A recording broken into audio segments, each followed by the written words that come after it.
যে গর্ভবতী মা বা অনেক দুধ পানকারিণী মা রয়েছেন, তাদের রোজাটা কি হবে? তারা তো রোজা রাখতে পারছেন না। জি, এটা কোনো বনি প্রশ্ন করেছেন।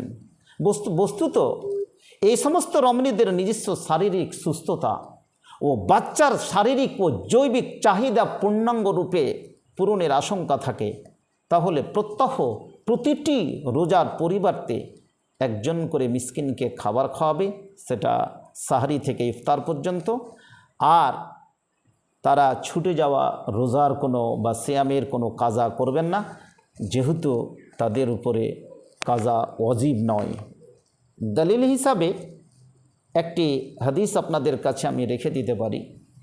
ইবনে ওমরের স্ত্রী যিনি গর্ভবতী ছিলেন, একদিন তিনি প্রশ্ন করলেন কি ইবনে ওমরকে। জি, প্রত্যুত্তরে তিনি বলেছিলেন যে প্রত্যেক দিনের পরিবর্তে তুমি একটি করে মিসকিনকে খাবার খাওয়াবে এবং তোমার উপরে কোনো রোজার কি কাজা হবে না, যেহেতু এ কাজার ওয়াজিবও নেই।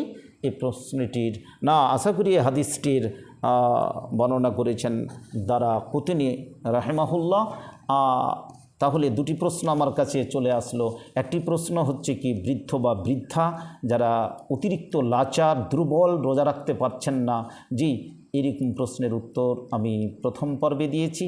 আর দ্বিতীয় যেটা গর্ভবতী মা বা দুধ পানকারিণী, নতুন দুগ্ধজাত শিশুকে দুধ পান করাচ্ছেন, তারও প্রশ্নের উত্তরটি আমি যে রেফারেন্স সহ পরিবেশন করলাম, আশা করি উত্তরটি আপনারা কি পেয়ে গেছেন।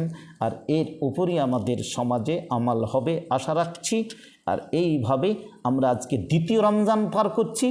এইভাবে জি মাঝে মধ্যে বিভিন্ন মশলা মশাইল জি লাইভে পরিবেশন করে আশা করি আপনারা উপকৃত হবেন এবং আমিও নিজে সমৃদ্ধ হবে এ আশা রেখে আজকের লাইভটির ইতি বা সমাপ্তি এখানে টানছি।